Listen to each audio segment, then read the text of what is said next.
নীতি সুধার 10% অপরিবর্তিত রেখে 2024-25 অর্থবছরের দ্বিতীয়ার্ধের মুদ্রানীতি ঘোষণা করেছে বাংলাদেশ ব্যাংক।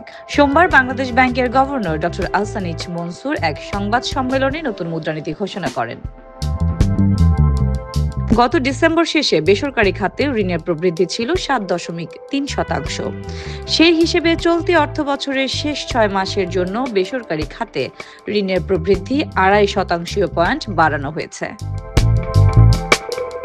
বাংলাদেশ ব্যাংক ঘোষিত মুদ্রানীতিতে বলা হয়েছে, জুন শেষে সরকারি খাতে ঋণের প্রবৃদ্ধি কমিয়ে 17.5% নামিয়ে আনা হবে। ডিসেম্বর শেষে সরকারি খাতে ঋণের প্রবৃদ্ধি ছিল 18.1%। সরকারি বেসরকারি ঋণের প্রবৃদ্ধি নতুন এই লক্ষ্যমাত্রার ফলে সার্বিকভাবে অভ্যন্তরীণ ঋণের প্রবৃদ্ধি বাড়বে বলে মনে করছে কেন্দ্রীয় ব্যাংক। আগামী জুনে অর্থ বছর শেষে সার্বিকভাবে অভ্যন্তরীণ ঋণের প্রবৃদ্ধির লক্ষ্যমাত্রা ধরা হয়েছে 11.5%। ডিসেম্বর শেষে প্রবৃদ্ধি ছিল 9.4%। নতুন মুদ্রানীতিতে বলা হয়েছে, বিভিন্ন ধরনের কঠোর আর্থিক নীতি পদক্ষেপ নেওয়া সত্ত্বেও দীর্ঘদিন ধরে মূল্যস্ফীতি 10% উপরে ছিল। তবে এসব নীতির কারণে গত ডিসেম্বর ও জানুয়ারিতে মূল্যস্ফীতি কিছুটা কমেছে। এতে করে নভেম্বরে 11.38% মূল্যস্ফীতি জানুয়ারিতে কমে 9.94% নেমেছে। বাংলাদেশ ব্যাংক মনে করছে, কঠোর নীতির ধারাবাহিক ও অংশীজনদের সহযোগিতায় নিকট ভবিষ্যৎ মূল্যস্ফীতি 7 থেকে 8% নেমে আসবে।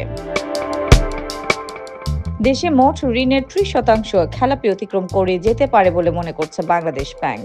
এতে দেশের আর্থিক খাতের স্থিতিশীলতা বিনষ্ট হতে পারে। এই পরিস্থিতিতে ব্যাংকিং খাতের উপর মানুষের আস্থা ফিরিয়ে আনতে বেশ কিছু জরুরি ব্যবস্থা নিয়েছে বাংলাদেশ ব্যাংক।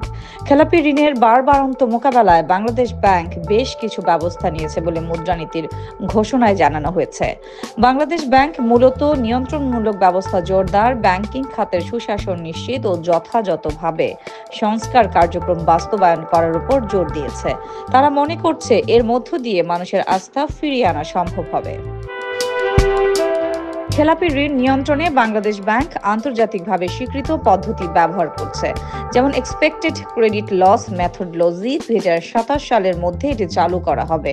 আন্তর্জাতিক ফাইন্যান্সিয়াল রিপোর্টিং স্ট্যান্ডার্ডের সঙ্গে সামঞ্জস্যপূর্ণভাবে এই পদ্ধতি চালু করা হবে। সেজন্য কি করতে হবে সে বিষয়েও বিস্তারিত বলা হয়েছে।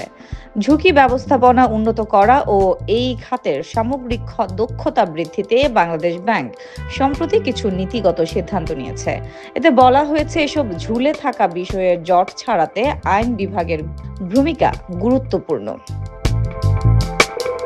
দেশের ব্যাংকগুলোয় গত সেপ্টেম্বর শেষে খেলাপি ঋণ বেড়ে হয়েছে 2,84,977 কোটি টাকা, যা ব্যাংকিং খাতের মোট ঋণের প্রায় 18%।